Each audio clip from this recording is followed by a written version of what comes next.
Guys, তোমরা জীবনে একবার হলেও তো বিড়াল দেখেছো, কিন্তু তোমরা কি কখনো দু পায়ের বিড়াল দেখেছো? বাইরে এত রোদ ছিল যে আমার চুলগুলো পর্যন্ত কালো হয়ে যাচ্ছিল। তাই লেট না করে বাইরে বেরিয়ে বললাম। আর বাইরে বেরিয়ে দেখি প্রচুর পরিমাণে ঝামেলা লেগে গেছে। আর ঝামেলাটা লাগার কারণ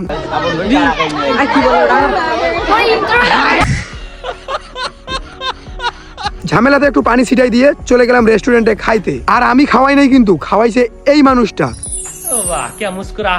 আর এই মানুষটার সঙ্গে তোমার পরিচয় করিয়ে দিই। ইনি হলেন গরিবের শত্রু আর কিপনের ধনী, মানে আমার মামা। আর এইদিকে বিড়াল খাওয়া চুরি করতে গিয়ে হাতে নাতে পড়লো ধরা। আর এখানে হচ্ছে বিড়ালের সার্ভিসিং।